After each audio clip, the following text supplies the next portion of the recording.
Pianiste se moque d'une fille noire aveugle, mais elle joue quelque chose qui surprend le monde entier. Abonnez-vous maintenant pour vivre ce voyage d'histoire vraie de dépassement, de foi et de nouveaux départs. L'air au fabuleux Fox Theatre de Saint-Louis, Missouri, était une tapisserie dense d'attente et de silence. Non pas le silence respectueux d'un public attentif, mais un silence lourd, presque suffocant, comme celui qui précède une tempête. Dehors, la ville palpitait au rythme de sa propre histoire musicale du jazz à la soul, du hip-hop au classique. Mais à l'intérieur, sous les projecteurs impitoyables, la mélodie semblait suspendue, attendant un signal. Les juges, figures imposantes dans leurs fauteuils de velours, avaient déjà été témoins d'une myriade de talents ce soir-là. Du moins, c'est ce qu'ils pensaient. Au centre de la table, Robert Young, un nom qui résonnait dans les salles de concert les plus prestigieuses du monde, était adossé avec une expression d'ennui poli. Ses yeux, habitués à la perfection, balayaient la scène avec une indifférence presque cruelle. C'était un maestro de la critique, un virtuose de la désapprobation, et sa présence ici était à la fois un honneur et une sentence. Puis, elle apparut. Une silhouette menue, d'accent grave peine 11 ans, se déplaçant avec une délicatesse presque éthérée. Lily Davis. Sa peau, d'un ébène profond, contrastait avec ses lunettes noires, si opaques qu'elles semblaient engloutir la lumière, cachant le monde à ses yeux. Ses cheveux, tressés en un enchevêtrement d'art et de simplicité, se balançaient doucement à chaque pas hésitant, mais déterminé. Elle ne voyait pas la foule, mais elle sentait le poids de chaque regard, chaque murmure, chaque jugement silencieux qui l'enveloppait comme un manteau invisible. Personne, absolument personne, ne s'attendait à ce que cet enfant, issu d'une école publique oubliée et dépourvue de la vue, puisse ne serait-ce que frôler la surface de cette scène. Quelques jours auparavant, l'un des juges, dans un moment d'inattention ou peut-être de pure arrogance, s'était ouvertement moqué de son inscription. Le rire, bien qu'étouffé, résonnait dans les couloirs de la mémoire de Lily, un rappel constant de la barrière qu'elle devait franchir. Mais quand les doigts fins de Lily touchèrent les touches, quand la première note résonna dans la vaste salle, quelque chose se brisa dans l'air. Le silence dense s'épaissit, se transformant en un recueillement révérencieux. Saint-Louis, la ville du son, retint son souffle. Avril à Saint-Louis apportait toujours une agitation particulière. Ce n'était pas le printemps qui éclose sur les arbres, ni le bourdonnement des rues qui se réchauffaient. C'était le son. Le concours des jeunes talents musicaux de Saint-Louis. Plus qu'une compétition scolaire, c'était un rite de passage, un portail vers des avenirs inimaginables. Des bourses d'études, des invitations à des conservatoires d'élite, la chance d'être vu, d'être entendu. Pour beaucoup, c'était le seul espoir d'échapper aux rues poussiéreuses et aux rêves brisés. Et cette année-là, tous les paris étaient sur Jack White. À 13 ans, Jack était l'incarnation du prodige. Ses doigts dansaient sur le piano depuis l'âge de 4 ans, et les trophées s'accumulaient sur son étagère depuis ses 7 ans. Fils unique d'avocat renommé, son enfance avait été pavée de partitions rares et d'éloges faciles. Ses cheveux blonds, toujours impeccablement coiffés, et son sourire répété, prêt pour n'importe quel public, étaient l'image de la perfection. Élève du Midwest Conservatory of Music, le joyau de la couronne musicale de Saint-Louis, Jack était déjà une légende locale. Le petit Mozart du Missouri, proclamait un titre de journal encadré dans sa chambre. Sa fiche d'inscription fut la première à arriver, accompagnée d'un mot présomptueux de sa professeure, « Veuillez lui réserver le piano principal ». L'arrogance était palpable, mais justifiée, pensaient beaucoup. Pendant ce temps, au secrétariat de l'organisation, d'autres noms arrivaient, mais l'un d'eux fit que les employés se regardèrent avec un mélange de curiosité et d'appréhension. Lily Davis. Maplewood Elementary. 11 ans. Piano solo. Aveugle. C'était inhabituel. Les jeunes pianistes solistes étaient rares, et une participante aveugle, presque inédite. Les règles, cependant, étaient claires, le talent et la recommandation scolaire étaient les seules exigences. N'est-ce pas dangereux de la mettre sur scène, chuchota quelqu'un. Peut-être qu'elle n'apparaîtra même pas, répondit un autre, avec un ton de dédain. Le doute planait dans l'air, un sombre pressentiment. La liste des inscrits circulait, et avec elle, la composition du jury. 5 spécialistes, 3 professeurs d'université, une chef d'orchestre à la retraite, et, au centre, le nom qui fit briller les yeux de tout Robert Young. Robert était une force de la nature. À 47 ans, sa silhouette imposante, toujours vêtue de veston sombre, et sa voix posée, presque un murmure autoritaire, exhalait l'aura de la musique classique moderne. Il s'était produit avec des orchestres européens, avait sorti des disques primés et était un commentateur régulier dans des émissions culturelles. À Saint-Louis, sa présence était un honneur, mais aussi un avertissement. Robert n'était pas connu pour sa gentillesse. Il était direct, perfectionniste et intolérant envers tout ce qui sentait l'immaturité ou l'amateurisme. Son respect ne s'obtenait pas par des histoires de dépassement, mais par une excellence pure et incontestable. La semaine de l'événement, dans une interview, il déclara avec un sourire poli mais des yeux glacés, « Je respecte toute tentative artistique, mais les concours sont là pour reconnaître la technique, pas pour récompenser une émotion mal structurée. » Personne ne s'en rendit compte sur le moment, mais cette phrase était une flèche empoisonnée, tirée au cœur de l'espoir de Lily.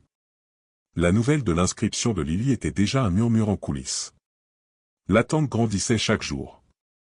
Les écoles organisaient des répétitions, les élèves préparaient les costumes, les directeurs exigeaient des résultats.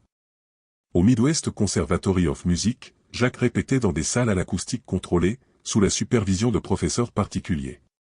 Dans les écoles publiques, la réalité était autre, des salles de classe adaptées, de vieux claviers, des murs fins et peu de structure.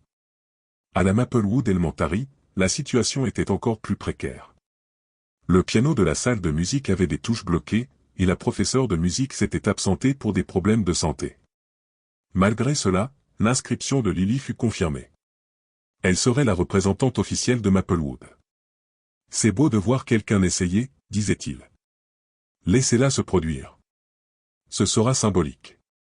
Une belle histoire pour sa famille à conserver. » Personne ne s'attendait à ce que cette histoire, née dans les couloirs poussiéreux d'une école publique, puisse un jour monter sur la scène de toute la ville. Tandis que Jacques publiait des vidéos de ses répétitions sur Instagram, recevant des commentaires tels que « Prêt pour Juillard » et « Champion assuré », Lily restait invisible. Peu savaient qui elle était, encore moins ce qu'elle était sur le point de faire. Au Midwest Conservatory of Music, le directeur accorda une interview à la presse locale. « Cette année, nous aurons des performances mémorables. Certains élèves sont déjà pratiquement des musiciens professionnels. Et, bien sûr, avec le talent de Jacques, l'attente est très élevée. » Interrogé sur la candidate aveugle, Robert Young répondit avec un léger sourire. « Chacun a le droit d'essayer, mais la scène sépare le charme de la réalité. » Saint-Louis avait déjà choisi son favori. Mais elle n'avait pas encore entendu la bonne note. Et quand elle viendrait, tout changerait. Le couloir principal de Maplewood Elementary exhalait une odeur persistante de vieille peinture et de café léger. C'était le genre d'école qui faisait de son mieux avec le peu qu'elle avait, des plafonds avec des infiltrations dissimulées par des plaques de plâtre, des pupitres gribouillés d'histoires de générations passées, et une cour où le béton fissuré était aussi ancien que les rêves qui y étaient nés et morts sans témoin. Ce lundi matin-là, personne ne s'attendait à des changements. Mais au milieu du brouhaha des élèves au sac à dos usé et des professeurs pressés, une silhouette apparut qui interrompit les sourires et fit hausser les sourcils. Elle marchait lentement, chaque pas guidé par la pointe d'une canne blanche. Elle portait un simple t-shirt, un jean foncé et des lunettes si épaisses qu'il n'y avait aucun doute, elle était aveugle. « Qui est-ce » chuchota une nouvelle élève. « Je crois qu'elle a été transférée d'une autre ville » répondit une autre. « La pauvre, elle ne tiendra pas longtemps ici » commenta un troisième, avec un rire étouffé. Lily marchait les épaules droites, mais les mains tremblaient légèrement. Non par peur de la nouveauté, mais en se souvenant que la nouveauté s'accompagnait presque toujours de jugement. Depuis l'âge de 5 ans, quand elle perdit la vue suite à des complications d'une méningite mal diagnostiquée, elle apprit à écouter le monde. À écouter les gens, à écouter le silence entre les mots. Et dans ce couloir, les silences en disaient plus que les commentaires étouffés. Au secrétariat, la directrice l'accueillit avec une courtoisie protocolaire. « Bienvenue, Lily. Ici, nous valorisons l'inclusion. » La façon dont le mot « inclusion » fut prononcé sonnait répétée, distante. Lily fut dirigée vers la salle de 6e année B. La professeure la présenta avec un sourire forcé, et la tension était visible. Certains élèves évitèrent de la regarder, d'autres la regardèrent trop. Un garçon demanda à voix haute, « Et elle va tout faire toute seule ?» Lily acquiesça. « J'ai juste besoin d'espace sur mon bureau et de silence quand je lis. » Silence. Non pas de respect, mais de stupéfaction. Les premières semaines, Lily se déplaçait presque invisible dans les couloirs. Elle s'asseyait toujours devant, ne parlait pas beaucoup, mangeait seule à la cantine. Aucun camarade ne connaissait ses goûts, encore moins son histoire. Le maximum qu'il savait, c'était qu'elle était la nouvelle fille aveugle qui écoute de la musique tout le temps. Et c'était vrai. Elle avait toujours des écouteurs, mais ce n'étaient pas des musiques ordinaires. C'étaient des sons, des séquences, des styles différents. Elle mémorisait des mélodies, des timbres, des gammes. Elle créait des cartes mentales basées sur le son. Pendant que ses camarades se moquaient d'elle ou l'ignoraient, elle entraînait son oui. C'est un de ces après-midi-là, alors qu'elle attendait que sa mère vienne la chercher après les cours, qu'elle entendit un son venant d'en bas. Faible, désaccordé, mais sans équivoque, un piano. Elle suivit le son avec précaution, descendit les escaliers, passa devant la salle de musique fermée à clé. Plus loin, une porte entr'ouverte révélait le vieux débarras de l'école. Là, dans le coin de la pièce remplie de chaises cassées, de livres moisis et de cartons vides, un piano appuyé contre le mur rendait encore ses derniers souffles. Les touches étaient jaunies, certaines ne répondaient plus, mais il vivait encore. Et à côté de lui, il y avait Joe. Le concierge. Noir, d'une voix grave, barbe de 3 jours et un regard de celui qui a vu le meilleur et le pire du monde. « Que fais-tu ici, petite ?» demanda-t-il en levant la tête. « Le piano m'a appelé, répondit-elle. Il fronça les sourcils. « Tu joues ?»« J'écoute. » Joe resta silencieux. Il fit un geste qu'elle ne vit pas, et c'est pourquoi il décida de parler. « Assieds-toi là. » Elle s'approcha lentement, tâta le banc et s'assit. Ses mains flottèrent sur le clavier comme si elle cherchait quelque chose d'invisible. Et puis, elle pressa une note, puis une autre, et encore une. Et sans s'en rendre compte, elle commença à former une séquence. Ce n'était pas parfait, mais c'était vivant. Et Joe, qui avait déjà entendu de nombreux bons musiciens se tromper avec une âme morte, reconnut immédiatement. Il y avait de la vérité là. « Où as-tu appris ?» demanda-t-il. « À la maison, sur un vieux petit clavier et en écoutant les chansons que ma mère aime. » Il s'adossa au mur, croisa les bras et sourit pour la première fois depuis des mois. « Peut-être que tu n'es pas arrivé ici par hasard. » Ce jour-là, Saint-Louis ne le savait pas encore, mais dans ce sous-sol oublié, une histoire inattendue commença à s'écrire. La même semaine où Lily découvrit le vieux piano du débarras, les couloirs de Maplewood Elementary commencèrent à s'agiter d'une rumeur. « Tu as entendu la nouvelle ? Elle veut participer au festival de piano ? La fille aveugle ? Tu plaisantes. Ce doit être par pitié. » Les rires venaient toujours de derrière, mais Lily entendait tout. Elle ne répondait pas, ne rétorquait pas. Au lieu de cela, elle passait de plus en plus de temps avec Joe. Et chaque touche qu'elle pressait était une façon de faire taire les voix autour d'elle. « Ils ne te connaissent pas, » disait Joe, sa voix grave et réconfortante. « Mais ils vont t'entendre. » Pendant ce temps, de l'autre côté de la ville, au Midwest Conservatory of Music, Jacques répétait pour la caméra de son téléphone portable. Il enregistrait des extraits de sa pièce solo, une sonate de Rachmaninoff, et les publiait sur ses stories avec des légendes comme « Entraînement de champion » et « Je compte les jours ». Ces vidéos avaient des centaines de vues, des likes de professeurs, de camarades et même de musiciens locaux. Dans cet environnement, Jacques était traité comme une jeune star. Et quand il entendit la rumeur qu'une aveugle d'une école publique s'était inscrite dans la même catégorie que lui, il ne put retenir son sarcasme. « Ça s'est transformé en cirque maintenant », dit-il en riant à ses collègues.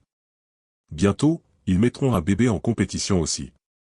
Certains rirent, d'autres se sentirent mal à l'aise, mais personne ne dit rien. Le silence était complice de l'arrogance.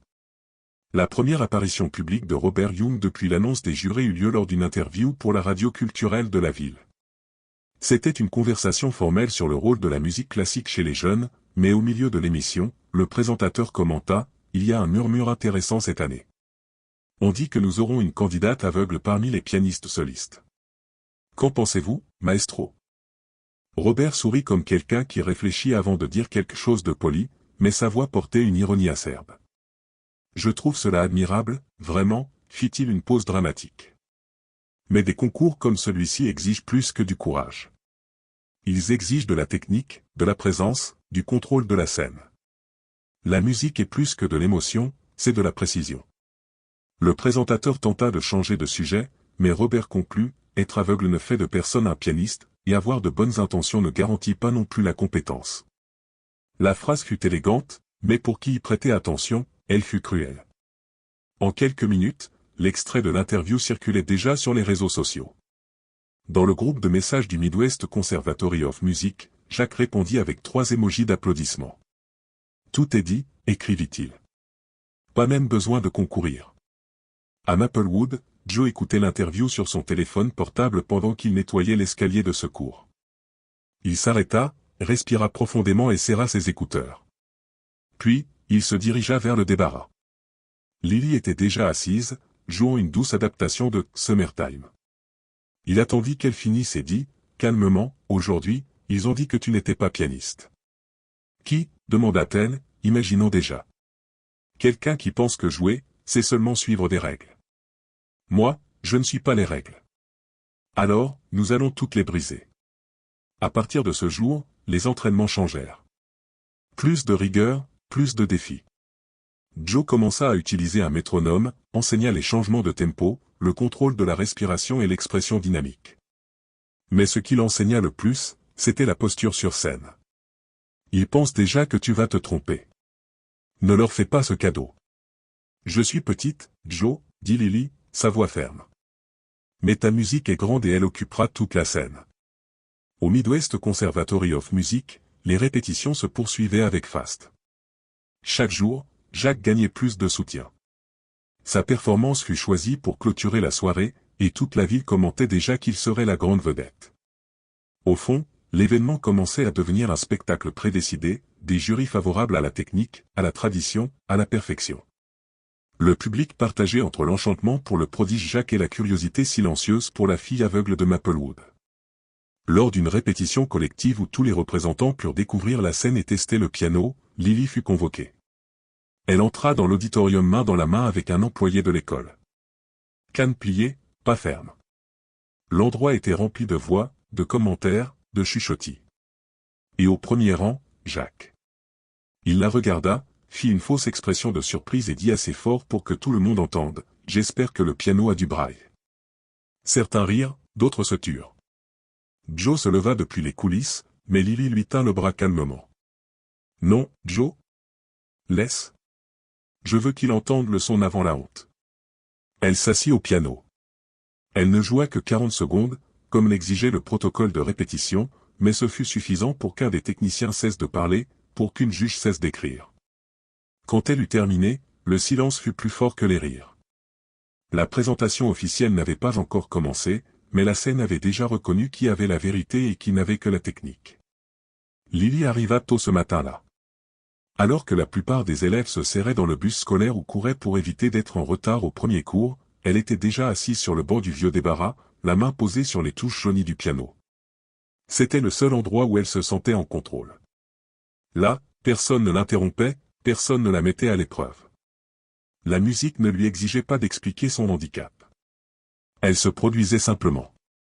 Joe entra peu après, tenant 2 tasses de café, une dans la main, l'autre dans la poche de sa veste. « J'ai apporté un peu de carburant, » dit-il en posant la tasse à côté du piano. « Je ne bois pas de café, » répondit Lily. « Aujourd'hui, oui. Un pianiste a besoin d'âme et de caféine. » Elle rit pour la première fois depuis des semaines. Joe le remarqua, mais ne fit aucun commentaire. Il communiquait bien ainsi, avec le silence et la musique. Chaque jour, les répétitions devenaient plus intenses. Joe, qui avait été claviériste de soutien pour des artistes de la Motown dans les années 80, savait ce qu'était la scène, la tension et l'injustice. Il savait reconnaître un talent brut quand il en voyait un. Mais ce qu'il voyait chez Lily n'était pas seulement du talent, c'était de la faim. La faim d'être entendu, la faim de dire tout ce que le monde ne l'avait jamais laissé dire. Avec des mots, ils commencèrent à structurer la présentation ensemble. « Et si je jouais quelque chose que personne n'attendait ?» demanda-t-elle. « Comme quoi ?» Joe l'encouragea. « Quelque chose qui parle de mon histoire. »« Alors, joue ce que tu ressens. Je t'aiderai à le façonner. » Ils choisirent une adaptation de « Georgia on My Mind ». La musique portait âme, douleur et beauté. Et dans la version de Lily, elle porterait aussi justice. Pendant les pauses des entraînements, Joe racontait des histoires. « Tu sais, j'ai été sur de grandes scènes, j'ai joué avec des gens célèbres, mais j'ai aussi joué pour personne, Lily. J'ai joué ivre, je me suis fait huer. »« Et pourquoi joues-tu encore ?» demanda-t-elle. « Parce que la musique est ce qui me reste et ce qui me sauve. » Lily l'écouta en silence, puis répondit, « Pour moi, c'est ce qui me fait voir. À l'école, peu de gens savaient ce qui se passait dans ce débarras, mais certains professeurs commencèrent à remarquer des changements. Lily est plus confiante, dit l'une des professeurs. Elle marche plus fermement et parle davantage aussi. La directrice, méfiante, appela Joe pour discuter. Ça va causer des problèmes. Cette histoire de compétition. Vous l'avez vu jouer? Joe l'interrompit, fermement. Pas besoin. Je vois la pression qu'elle subit. Elle ne veut pas de pitié, elle veut juste jouer. Il y eut un silence tendu. Et si elle est humiliée sur scène, demanda la directrice. Alors elle sera humiliée avec dignité. Mais au moins, ils auront écouté. Joe savait. Il ne s'agissait pas seulement de gagner. Il s'agissait d'être vu par ceux qui n'avaient jamais voulu regarder.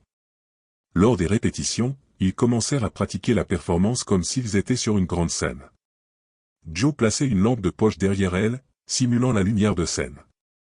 Il jouait des sons de public sur son téléphone portable, des toux, des pas, des murmures. Il lui enseignait à ne pas se laisser déstabiliser. Ils vont essayer de te déconcentrer. Je vais jouer comme si j'étais seul. Et de fait, elle l'était. Au Midwest Conservatory of Music, Jack connaissait déjà sa pièce par cœur et sur le bout des doigts.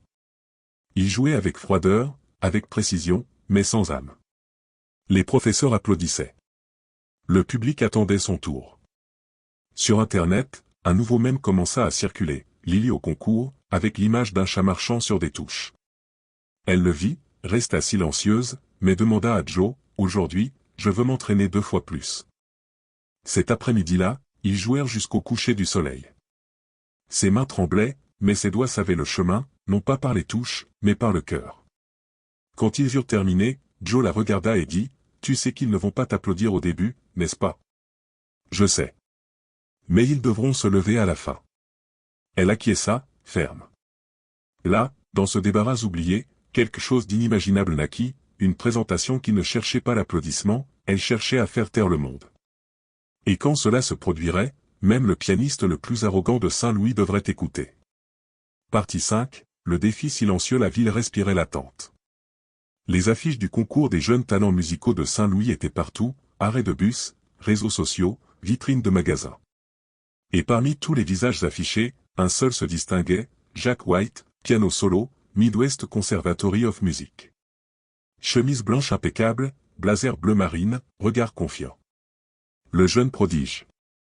Sur la même liste, loin des lumières et sans images, juste le nom discret, Lily Davis, piano solo, Maplewood Elementary.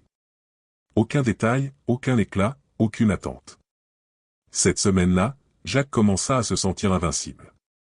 Lors des répétitions générales, il parlait fort avec ses camarades et tenait à lancer des commentaires venimeux chaque fois que le nom de Lily apparaissait. Quelqu'un l'a déjà entendu jouer pour de vrai? Non? Alors tant mieux. Comme ça, la surprise sera totale quand elle bloquera au milieu. Il riait seul. Les plus proches riaient avec lui, non pas pour le contenu, mais par pression. Il était plus facile de rire avec lui que d'être la prochaine cible. À Maplewood, les rumeurs se propageaient rapidement. À chaque cours, à chaque récréation, quelqu'un venait raconter à Lily ce qu'on disait. Ils ont dit que tu allais tomber de la scène. Le célèbre juré pense que tu ne devrais même pas être là. Ils se moqueront de toi même si tu joues bien. Elle entendait tout. Elle restait silencieuse, mais à l'intérieur, quelque chose bougeait. Ce n'était pas de la colère, c'était de la concentration. Joe commença à protéger encore plus les entraînements. Il fermait la porte du débarras, ajustait l'environnement, prenait soin du piano comme d'une relique. La ville parie contre toi, Lily. Alors ils vont perdre la partie. Au Midwest Conservatory of Music, Jack donna une interview à une chaîne culturelle locale. Avec un discours répété et une pose de petit artiste, il répondit aux questions avec un charme étudié. « Et vous êtes confiant pour le concours ?» demanda la journaliste. La confiance est le minimum quand on travaille autant. Je me suis préparé toute l'année pour ce moment. Et concernant les autres concurrents, un talent qui vous a surpris? Il sourit avec supériorité. Je n'ai encore vu personne qui me fasse reconsidérer la première place. La réponse est devenue virale. Mais ce qui est vraiment devenu viral est arrivé le lendemain. Robert Young, le pianiste et juré renommé, a participé à un live Instagram avec un influenceur musical de Saint-Louis. Au cours de la conversation, provoquée sur des rumeurs curieuses du concours, il lâcha « il y a de tout ». On dit même qu'une élève aveugle va jouer du piano solo. Vraiment? Oui. Une belle histoire, inspirante et tout, mais les concours ne sont pas des films, ce sont de vraies épreuves. Et la musique exige plus que de l'émotion. Il fit une pause calculée. Je suis payé pour évaluer la technique, pas le courage. La phrase frappa comme un coup de poing. Dans les commentaires, les opinions se divisèrent. Certains le défendirent comme réaliste, d'autres le qualifièrent d'arrogant. À Maplewood, Lily écouta l'audio complet avec ses écouteurs. Elle ne montra aucune émotion, mais une fois terminée, elle alla voir Joe et dit « Il sera là, n'est-ce pas ?» « Oui. »« Il sera au premier rang, juste au milieu. »« Alors il m'entendra. » Le lendemain, Lily arriva à l'entraînement avant Joe. Quand il entra, il trouva la jeune fille les yeux fermés, jouant lentement, répétant le passage le plus émotionnel de la pièce. « Aujourd'hui, tu es différente, dit-il. Aujourd'hui, je ne veux pas m'entraîner. Tu veux arrêter? Non. Je veux répéter le silence qui viendra après la dernière note. Joe comprit. Pendant ce temps, la directrice de Maplewood Elementary a convoqué une réunion d'urgence. Nous subissons des pressions. Il y a des gens qui disent que nous allons devenir la risée. Qui dit ça? Demanda Joe, fermement. Des parents, des directeurs, même des professeurs d'autres écoles. Et vous allez les écouter ou la musique de Lily? Il y eut un silence, mais la menace planait dans l'air. Le lendemain, Joe l'avertit, ils peuvent encore essayer de te retirer de la compétition. Ils essaieront de me protéger de la honte, ils essaieront de se protéger de se sentir coupable quand tu gagneras. Et Lily, avec le calme de celle qui avait déjà vécu plus de douleur qu'elle n'aurait dû à 11 ans, répondit, ils ne savent pas que la scène est le seul endroit où je me vois. Cette nuit-là, Jacques publia une dernière pique sur les réseaux, la concurrence est bonne quand elle existe vraiment. Ce fut son post le plus aimé jusqu'alors. Dans le vieux débarras de Maplewood Elementary, quelqu'un ne répétait pas seulement une chanson. Elle répétait un coup silencieux, une note qui ferait taire tous les rires, et principalement celui d'un pianiste qui pensait avoir tout entendu. À Maplewood Elementary, on ne parlait que de ça. La liste officielle des élèves sélectionnés pour représenter chaque institution au concours des jeunes talents musicaux de Saint-Louis venait d'être divulguée par le secrétariat municipal de l'éducation. Et là, parmi les noms attendus, parmi les enfants de musiciens et les élèves de conservatoires renommés, se trouvait ce que personne ne s'attendait à trouver, Lily Davis, piano solo, Maplewood Elementary. La nouvelle courut dans les couloirs comme un feu de brousse. C'est vraiment vrai? Mais elle est aveugle. La directrice est devenue folle. Il y eut un choc, de l'indignation et aussi un silence gênant de la part de certains professeurs, comme si tous savaient que ce n'était pas ce qui était attendu. Dans la salle des professeurs, on entendait des commentaires voilés, ça va causer des problèmes. Ils forcent la main. Ils mettent un enfant dans une situation humiliante. Au bureau de la direction, le téléphone ne cessait de sonner. Des parents d'élèves appelaient, des représentants d'autres écoles questionnaient. Un directeur alla jusqu'à dire, cela banalise le concours. C'est comme si c'était de la charité, pas de la musique. Pendant ce temps, dans le vieux débarras de l'école, Joe lisait la liste à haute voix à Lily. C'est là. Nom complet. Confirmé. Alors maintenant, ils ne peuvent pas me retirer? Ils essaieront de te convaincre d'abandonner, mais maintenant tu es dedans. Lily sourit. C'était la première fois de toute sa scolarité que son nom figurait dans quelque chose de grand, et non pas comme une exception, mais comme une concurrente.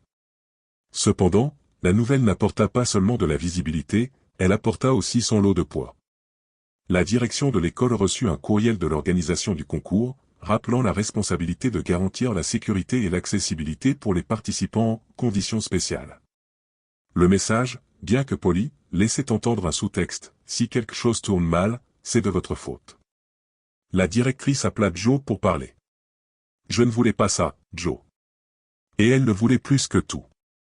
La ville se moquera de nous. La ville applaudira debout. Seulement, elle ne le sait pas encore. Ce même jour, Jacques apprit la confirmation de Lily.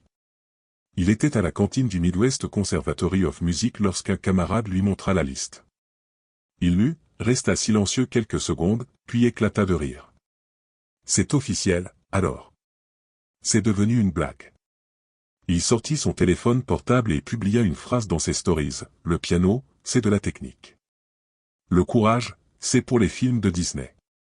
Plus tard, lors d'une répétition, il commenta, elle va monter sur scène, rater 3 notes et partir en pleurant.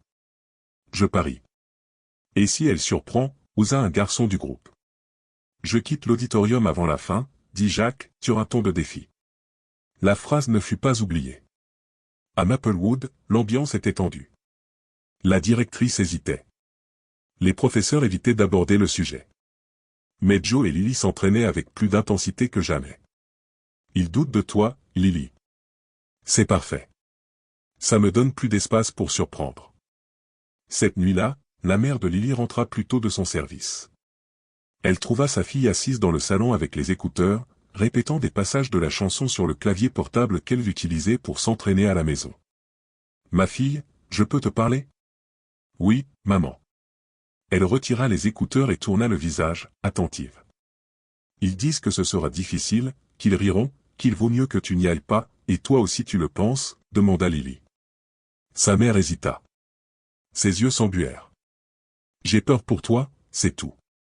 Je ne veux pas te voir blessé. » Lily se leva, alla vers sa mère, lui prit la main et dit, « Maman, j'ai déjà entendu trop de rire.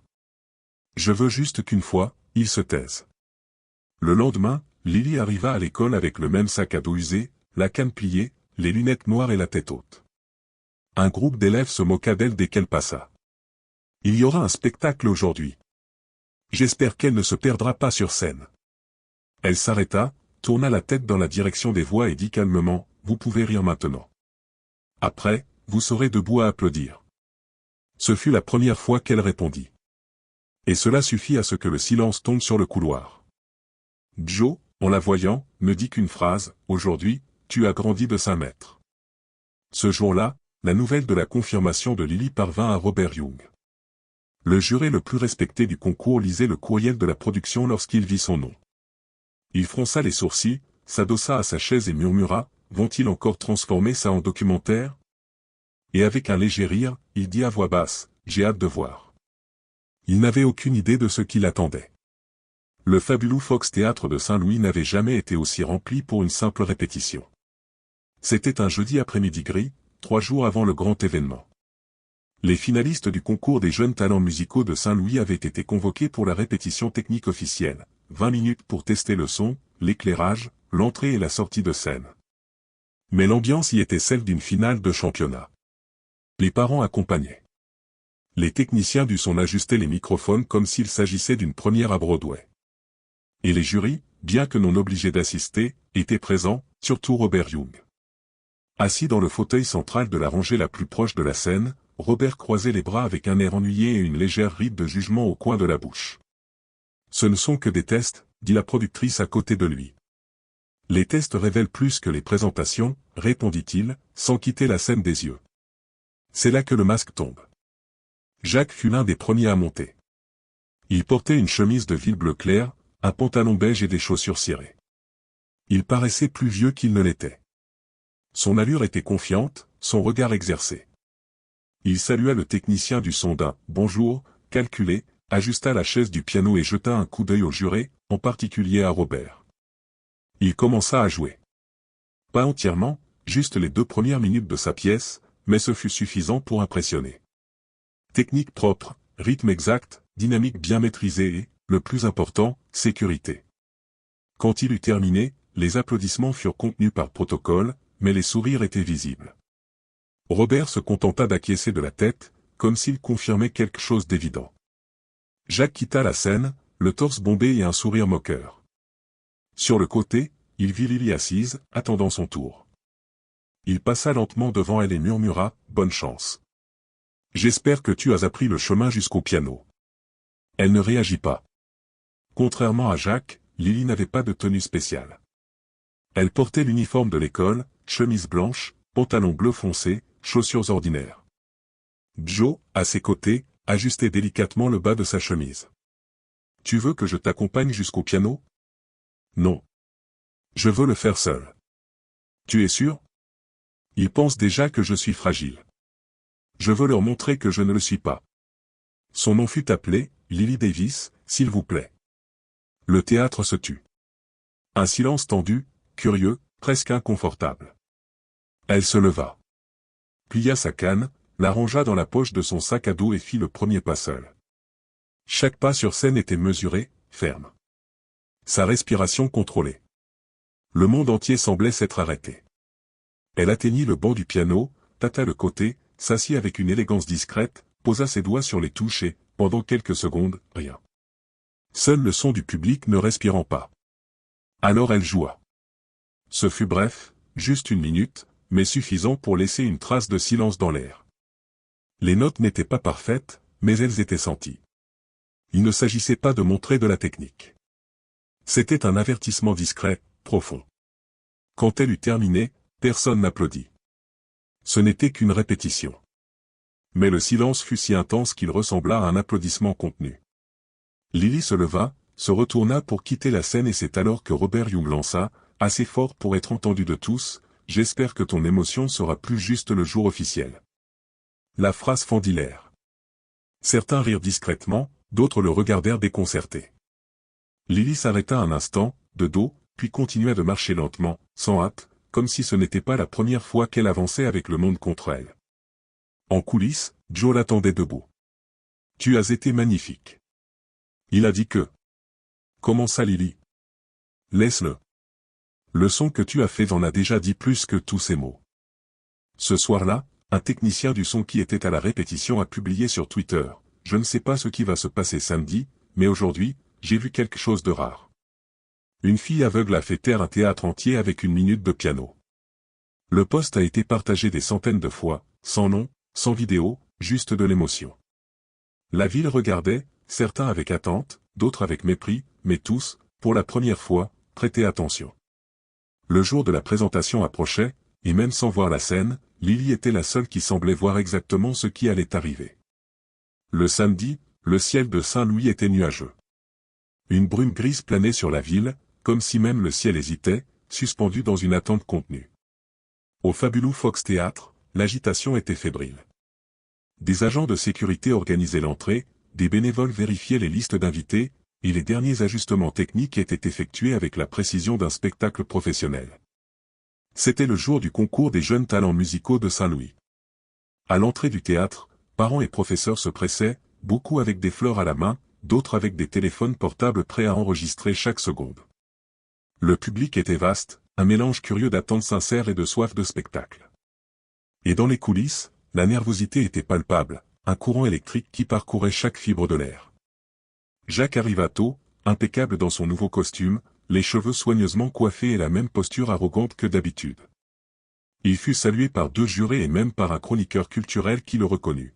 « Ce sera beau de te voir sur scène aujourd'hui, mon garçon. »« Ce sera encore plus beau de voir le trophée dans ma main, » répondit-il, avec un sourire confiant qui n'atteignait pas ses yeux. De l'autre côté du couloir, Lily attendait en silence. Elle était assise sur une chaise pliante, les mains croisées sur les genoux, vêtue d'une simple mais élégante robe bleu marine. Dans ses cheveux tressés, un discret ruban blanc. Pas de maquillage, aucune distraction. Juste elle et le son de sa propre respiration, calme et rythmée. Joe, à ses côtés, ne disait rien. Il savait que maintenant, n'importe quel mot pouvait être du bruit. L'ordre des présentations avait été tiré au sort la veille. Lily serait l'avant-dernière à jouer. Jacques, le dernier. « Ils vont le laisser clore la soirée ?» demanda Joe, incrédule. « Stratégie » murmura Lily, un léger sourire aux lèvres. « Ils veulent que la dernière impression soit la perfection. » Joe la regarda dans les yeux, une lueur de compréhension. Ou peut-être qu'ils sont sur le point de découvrir qu'ils se sont trompés de protagoniste. Les présentations commencèrent. Un par un, les candidats montèrent sur scène, beaucoup avec des performances incroyables, d'autres plus timides. Le public réagissait avec éducation, applaudissait, murmurait, se trémoussait sur les chaises. Le temps semblait s'étirer, chaque note un tic-tac dans l'horloge de l'anxiété. Jusqu'à ce que ce soit le tour de Lily. La présentatrice annonça d'un ton neutre, presque protocolaire, « Maintenant, veuillez accueillir Lily Davis, de Maplewood Elementary. » Quelques chuchotis s'élevèrent, des gens se calèrent dans leurs fauteuils, la curiosité se mêlant au scepticisme. Robert Young s'adossa à son fauteuil, les bras croisés, l'air de celui qui connaissait déjà l'issue. Lily entra d'un pas calme, la canne pliée, les lunettes noires. Sa robe balançait doucement à chaque pas. Sur scène, le piano à queue noire et brillant l'attendait, imposant, silencieux, un géant endormi. Elle marcha vers lui, tâta le banc, s'assit avec une élégance discrète, posa ses mains sur le clavier et attendit. Ce furent 5 secondes de silence complet. Non par indécision, mais par contrôle, par choix. Un silence qui s'étira, qui s'approfondit, qui engloutit les derniers vestiges de murmures dans le public. Et puis, elle joua. Les premières notes vinrent douces, presque murmurées, comme un secret partagé.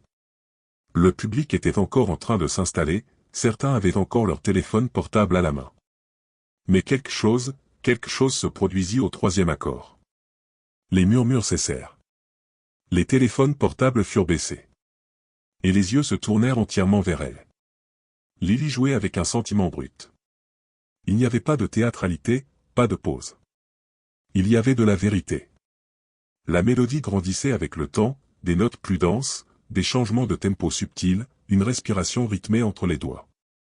C'était une chanson qui parlait de lutte, de dépassement, d'une âme qui refusait d'être réduite au silence. Joe, en coulisses, pleurait en silence, les larmes coulant sur sa barbe. La mère de Lily, dans le public, tremblait, la main sur la poitrine, les yeux embués. Robert Young, auparavant adossé, était maintenant penché en avant, sans sourire, sans dédain. Son regard cherchait la compréhension, une fissure dans son armure de scepticisme. Jacques, dans le couloir latéral, écoutait les bras croisés et le visage dur. Ce n'était plus une blague. Ce n'était plus du courage. C'était de l'art. Dans la partie finale, Lily fit une pause, respira profondément et joua la dernière séquence comme si elle racontait avec ses mains tout ce qu'elle avait vécu, l'abandon, les moqueries, les portes closes, la lutte et, par-dessus tout, sa présence inébranlable. Le dernier accord résonna dans la salle. Silence. Aucun murmure, aucun mouvement. Pendant 5 secondes, le monde s'arrêta. Alors, quelqu'un applaudit. Un autre se leva. Et en quelques secondes, tout le théâtre était debout. Des applaudissements assourdissants, des cris d'émotion, des gens en larmes, des journalistes lâchant leur téléphone pour applaudir. Robert, toujours assis, déglutit difficilement. Son visage ne cachait pas sa surprise. Lui, qui s'était auparavant moqué de l'idée, était maintenant le seul sans voix. Lily se leva calmement, fit une légère révérence de la tête et quitta la scène sans hâte, avec la même dignité qu'elle était entrée. En coulisses, Joe la serra fort dans ses bras. Ils ont entendu, dit-il, la voix étranglée. Et ils n'oublieront pas, répondit-elle, un sourire sincère sur les lèvres. Mais la nuit n'était pas encore finie. Il restait Jacques. Et pour la première fois de sa vie, il savait qu'il n'était plus le centre de la scène. Dans les coulisses, le silence était presque aussi fort que celui des derniers instants de la performance de Lily. Jacques fixait le sol, immobile, comme s'il ne reconnaissait pas l'environnement. Cette réaction du public n'était pas au programme. Il s'attendait à une belle performance, peut-être applaudie avec respect, mais pas à cela. La fille qu'il avait raillée pendant des semaines, celle qu'il avait dit qu'elle trébucherait sur scène, avait reçu une standing ovation. Et le pire, il savait qu'elle le méritait. « Jack White, c'est votre tour », appela la productrice, sa voix un murmure au milieu de ce tourbillon d'émotions. Il se leva, respira profondément et marcha. Mais ses pas n'avaient plus la même fermeté. Son visage, toujours détendu et souriant, montrait maintenant de la tension, du doute. Pour la première fois, il n'était plus le favori. Pour la première fois, il n'était qu'un concurrent de plus. Le public l'accueillit par des applaudissements protocolaires. Beaucoup s'essuyaient encore les larmes. D'autres, visiblement, voulaient juste revoir Lily. Il s'assit au piano, ajusta la chaise et positionna ses mains, le tout avec perfection. Et il joua. La pièce était techniquement éblouissante. Saut, gamme, variation, modulation rapide. Jacques démontrait une maîtrise complète. La musique était comme une machine de précision, chaque note à sa place, chaque phrase exécutée avec maestria. Mais il n'y avait pas d'âme. Ce qui semblait brillant auparavant sonnait désormais vide, froid. Le contraste était inévitable. Il jouait avec son cerveau. Lily avait joué avec son cœur. Les juges prenaient des notes froidement. Le public regardait avec respect, mais sans émotion. Robert Young, assis au centre, gardait sa posture, mais il n'y avait plus d'arrogance dans son regard. Il y avait une nouvelle compréhension, une ombre de regret. Quand il eut terminé, Jacques reçut des applaudissements polis, retenus, sans personne debout. Il se leva, fit une révérence tendue et quitta la scène à pas rapides. Dans le couloir, il jeta son blazer par terre avec une colère contenue, seul, sans applaudissements, sans gloire. Quelques minutes plus tard, les juges terminèrent leur délibération. La présentatrice revint sur scène avec une enveloppe dorée à la main. « Mesdames et messieurs, il est temps d'annoncer les gagnants de la soirée. » Le public se rajusta, la tension revenant dans l'air. Lily, toujours en coulisses, respira profondément. Joe lui serrait les mains comme s'il détenait un précieux secret. En troisième place. La voix de la présentatrice résonna, Marcus Evans, avec sa performance de violon solo. Applaudissements. En deuxième place, Karen Lille, au piano de la Lincoln School. Plus d'applaudissements. Et puis, la pause dramatique. Le silence qui précède le verdict. Et la première place de la catégorie piano solo, avec la présentation qui a ému les jurés, les professeurs et le public entier, est attribuée à Lily Davis, de Maplewood Elementary. Le théâtre s'effondra. Les gens crièrent, applaudirent, se levèrent à nouveau. La mère de Lily pleurait à chaudes larmes dans le public, les mains couvrant son visage. Certains élèves de Maplewood eux-mêmes, qui l'ignoraient auparavant, sautaient maintenant de joie. Joe pleura en silence, un large sourire aux lèvres. Au milieu de la confusion, Robert Young restait assis. Pendant quelques secondes, il ne réagit pas.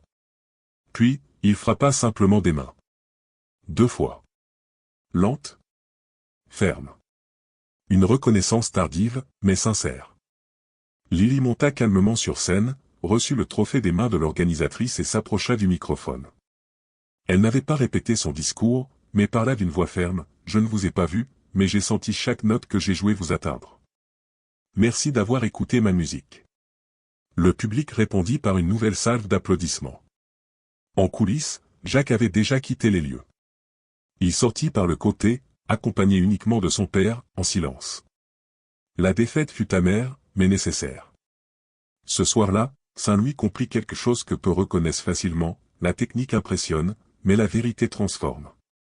Et Lily, la fille invisible, avait fait en sorte que tous le voient. Lily ne retourna pas à l'école le lundi comme une championne. Elle revint comme toujours, en uniforme, sac à dos sur le dos et pas guidée par sa canne pliée. Mais il y avait quelque chose de différent dans l'air. Les regards qui auparavant évitaient son visage la cherchaient maintenant.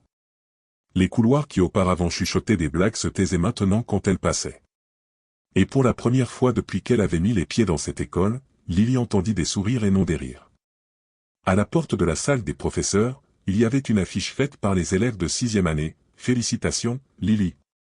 Tu n'as pas seulement joué du piano, tu nous as touchés. » Pendant la récréation, quelques camarades s'approchèrent.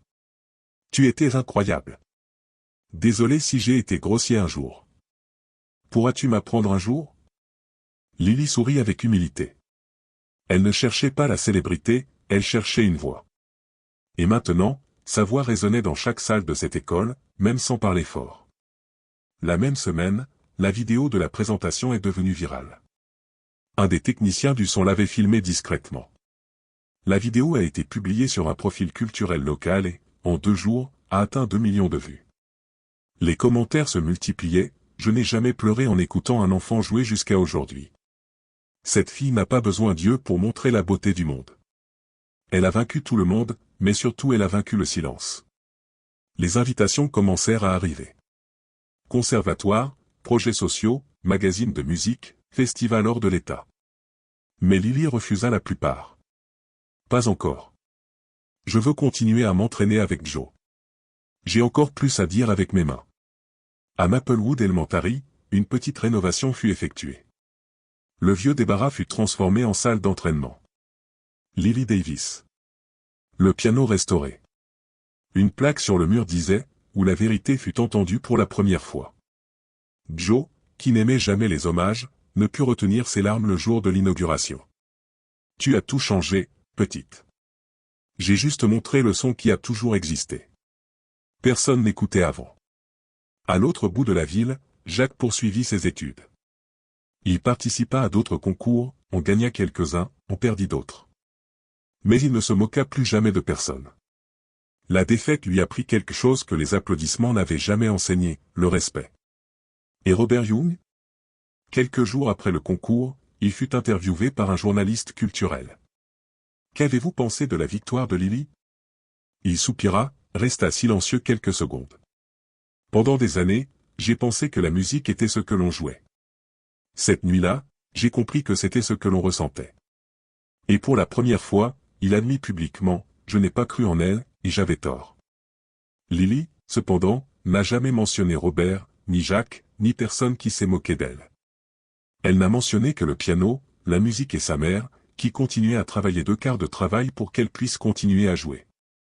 Je ne sais pas si je veux être célèbre, a-t-elle dit dans une interview. Je sais juste qu'un jour je veux aider un autre enfant aveugle à être entendu aussi. Aujourd'hui, des années plus tard, l'histoire de Lily circule toujours dans les écoles de Saint-Louis comme une légende moderne. Mais pour elle, l'histoire est simple, une fille, un piano et le silence qui s'est transformé en applaudissements. Maintenant, dis-moi, as-tu déjà jugé quelqu'un avant de connaître son histoire? Si cette histoire t'a ému, abonne-toi à la chaîne pour ne pas manquer nos prochaines histoires de dépassement, de justice et d'inspiration. Et n'oublie pas de commenter ci-dessous, crois-tu que l'art peut transformer des vies comme il a transformé celle de Lily? Si cette histoire vous a touché, partagez cette vidéo, laissez votre commentaire et identifiez ici quelqu'un qui a besoin de croire davantage en soi. N'oubliez pas, chaque histoire de dépassement inspire des centaines d'autres personnes. Abonnez-vous à la chaîne pour ne pas manquer les histoires qui émeuvent, inspirent et montrent que rien n'est impossible pour ceux qui n'abandonnent pas. Et rappelez-vous, votre place est là où vous voulez être, ne laissez jamais personne vous dire le contraire.